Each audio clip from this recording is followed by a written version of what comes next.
Today on Ag Etc., we start off talking propane and the different incentives through the Propane Education and Resources Council. Then a friendly reminder on the importance of filling out the 2017 Census of Agriculture surveys. Then Kyle Bauer and Jason Hafemeiser are talking exports. Curt Pate is back with a demonstration of running cattle through a chute. Then Lee Hart with Cowboy Logic gives the tips on handling that buddy soar horse. Closed captioning brought to you by Ag Promo Source. Together we grow. Learn more at agpromosource.com.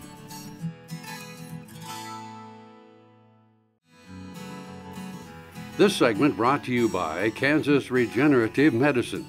Your stem cells, your health, your life. Hi, this is Kyle Bauer visiting with Cinch Munson. He is with the Propane Education and Research Council. Cinch, propane has a lot of really good news right now. Yeah, you know, the propane industry is committed to the ag industry, and we're developing new products all the time, working with companies that develop products to help them make the equipment, you know, more efficient, more cost effective, more environmentally friendly.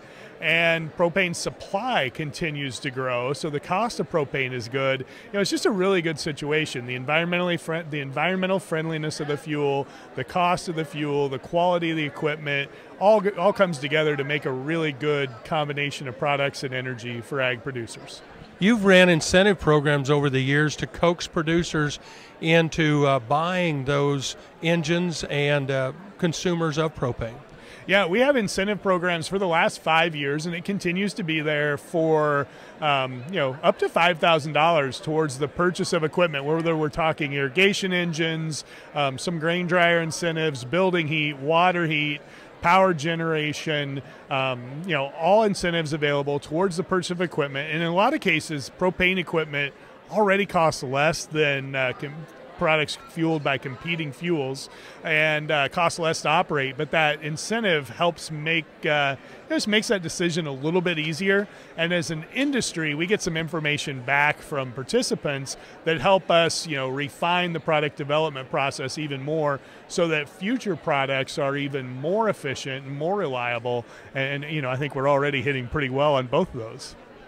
Well, certainly propane comes from natural gas, and we all know there's a lot of natural gas out there, but sometimes it appears there's shortages on propane. So, you know, in 2013-14, you know, as an industry, we certainly have not forgotten about the challenges we faced that year. It wasn't a supply issue. It was a logistics issue.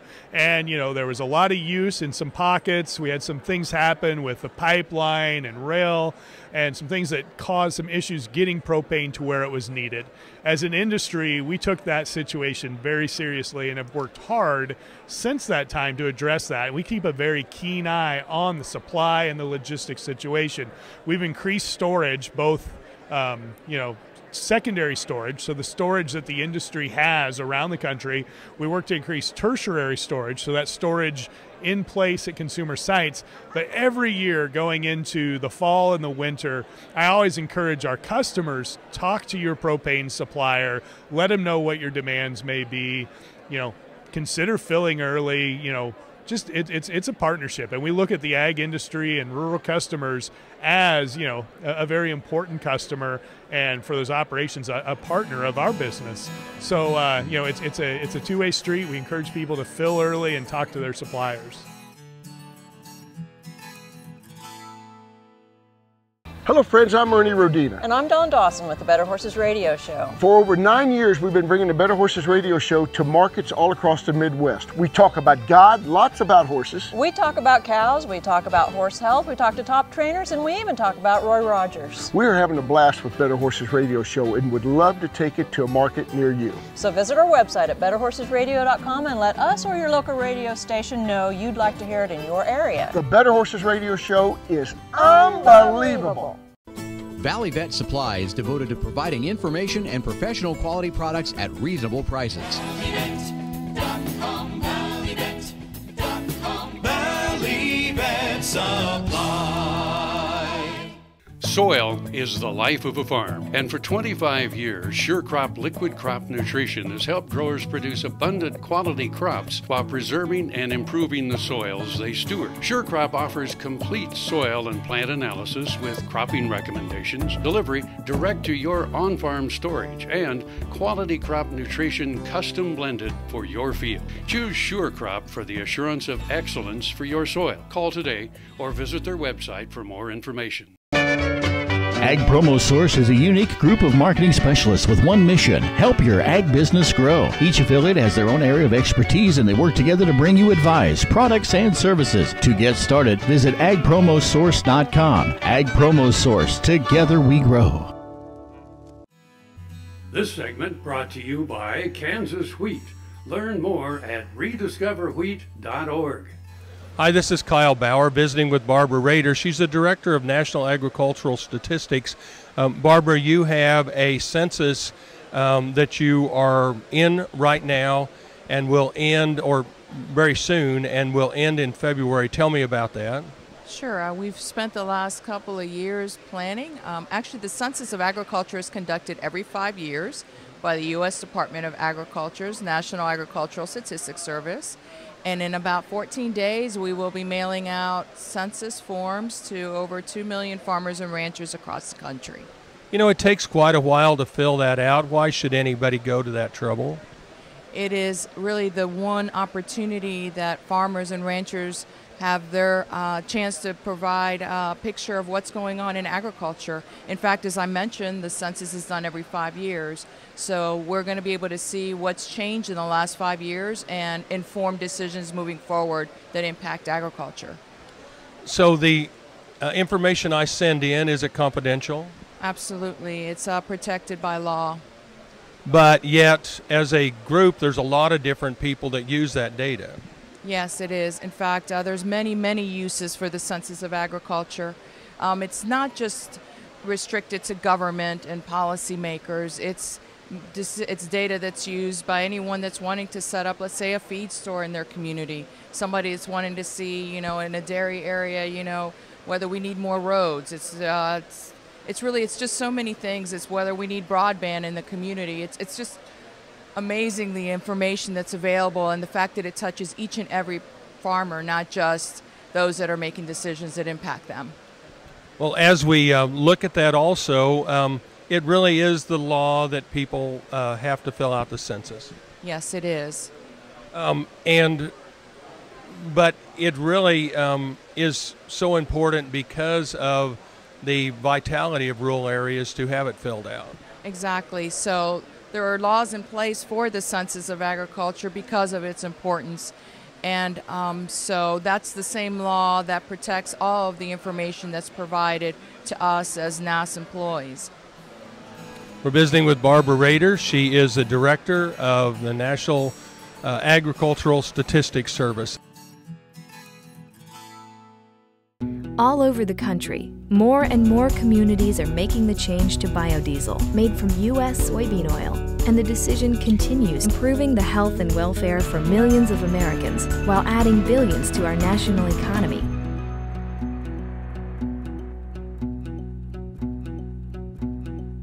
What does a brighter, more sustainable future look like in our cities and towns, and how do we get there?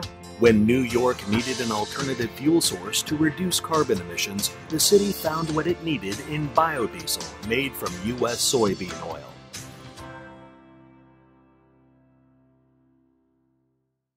I had this horse. It was a good horse, except for when the wind was blowing above 30 miles an hour.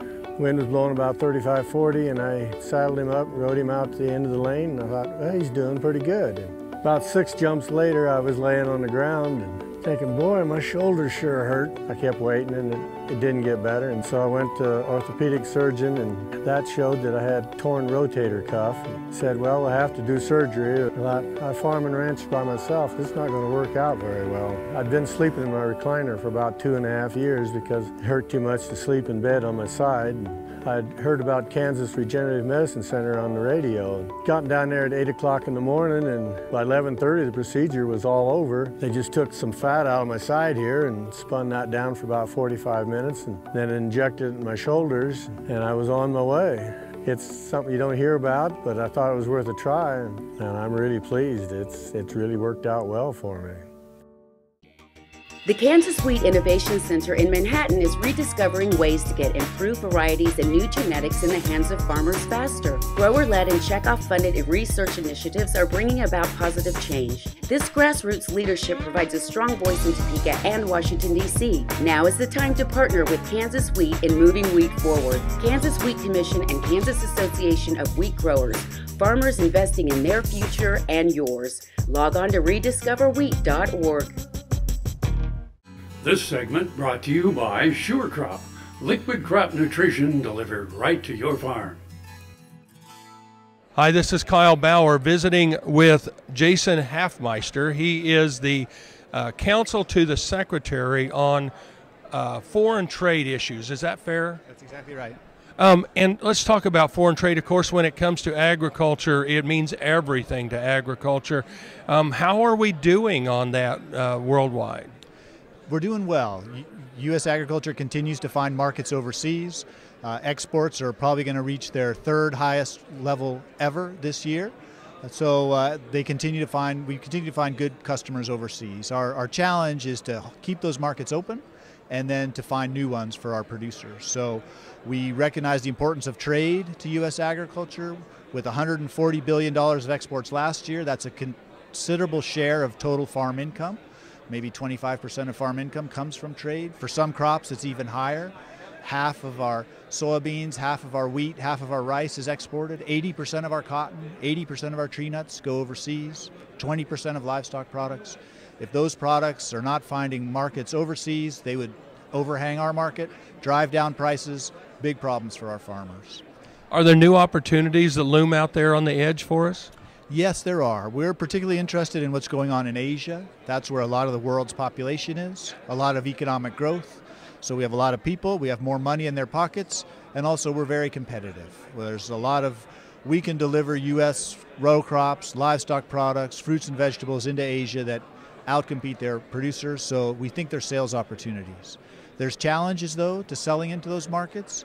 We see high tariffs in some countries, like in Japan. We've got non-tariff barriers that ban our products in countries like China. And so what we work on is sitting down with those other countries, getting markets open for our producers, and then helping our exporters find customers overseas. Well, certainly as the government, you have to deal with many, many, many crops. You've alluded to a lot of them, but all the way from cheese to nuts to grain to livestock, and really every one of those producers is expecting you to be a voice for them.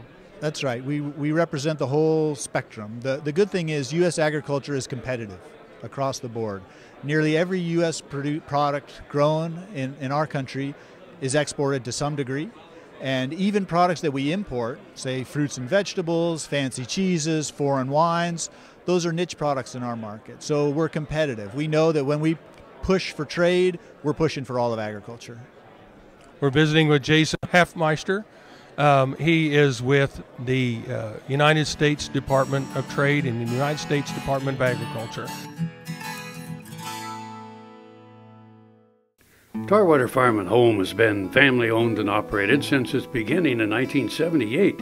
What you need for farm and agriculture, lawn and garden, clothing and footwear, and so much more. You'll be surprised at what you'll find in this huge store. They have what you need and lots of it. So come take a look. You'll discover that customer service is first and foremost. Always has been with the Tarwaters. Tarwater Farm and Home, 4107 North Topeka Boulevard. We do business with Blueville because of the quality of their work. It is excellent quality, and because they make a commitment to their customers. We enjoy the benefits of hiring a good company to help us maintain this home. We will always do business with Blueville. We have for many, many years, and there's no reason for us to look for any other service. Next time you see a beautiful field of corn, reach out and thank the farmers who work tirelessly to raise corn for livestock feed, renewable fuels, and exports to feed a growing world population.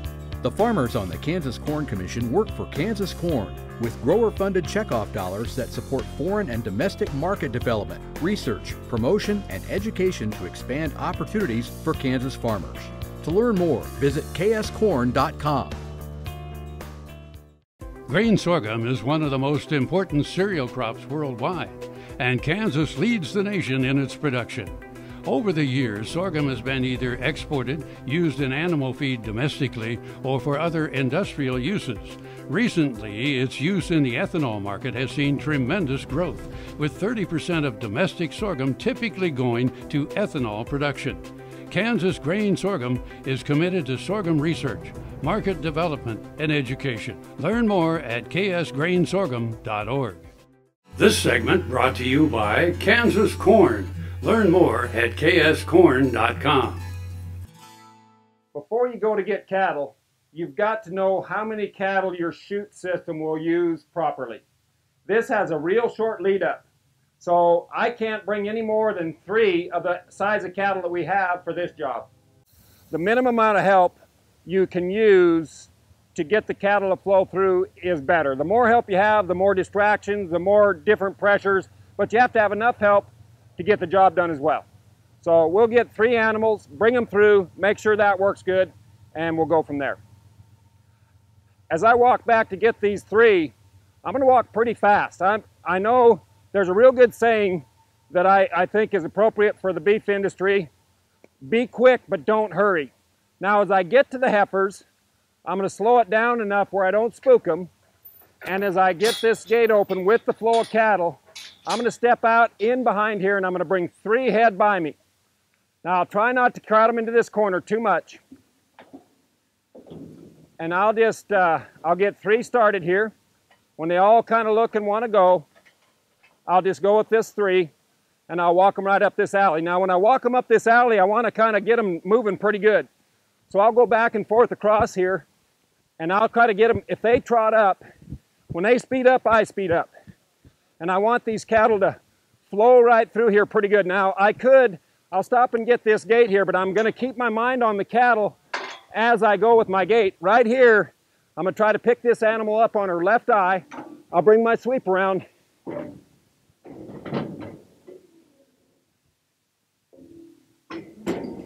And if I can, I'll stay out as wide as I can. We should leave this, let's let them flow right on in. We'll just keep them flowing here. We'll keep that flow going, and we'll keep stepping those 2 up. 3 is almost too much. That's just right. Now they're not overcrowded. Now we'll work the side. Watch their arms.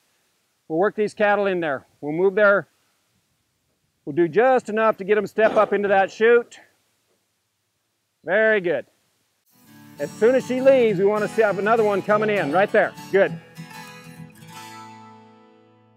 KFRM is one of the largest farm radio stations in the nation, dedicated to informing and entertaining rural listeners from northern Oklahoma to southwestern Nebraska.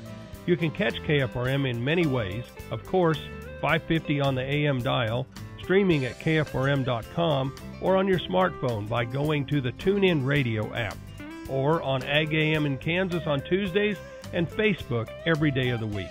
KFRM, tune us in. You'll be glad you did. This is one of my favorite bits that I make. The name I give this bit is a derby bit. I had a roan head horse that was running through the bridle with the chain bit, and I made this bit here. It really worked good on that horse. I sent this bit to Donnie McNeese, who breaks in cattle for Jeff Smith and Ike Cox. And I said, ride this bit on a lot of horses, see how you get along with it. They did. He said, Bull, that's really a good bit. Fits a lot of horses. Then I give this bit to my good friend Brent Wright, who I make bits for. And I said, see how this bit will work on a reining horse. I call him up a couple months later. I said, Brent, how you get along with that bit? And he said, good. He said, you don't need it right this minute, do you? And I said, no. He said, good, because I'm down here in Texas and I just won a big futurity riding that bit. And when Brent got home, he gave me the buckle that he won the fraternity with. I'm really proud of that buckle that Brent Wright gave it to me, and also that he got along so good with my bit.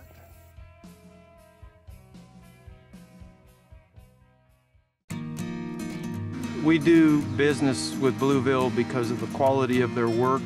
It is excellent quality, and because they make a commitment to their customers. We enjoy the benefits of hiring a good company to help us maintain this home.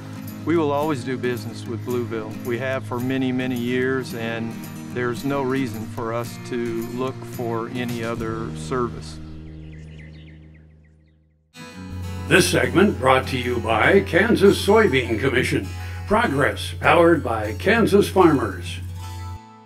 This is Mojo. He's a young student of mine's horse, and he's extremely buddy sire. So we're up here on the top of the hill away from all the other horses.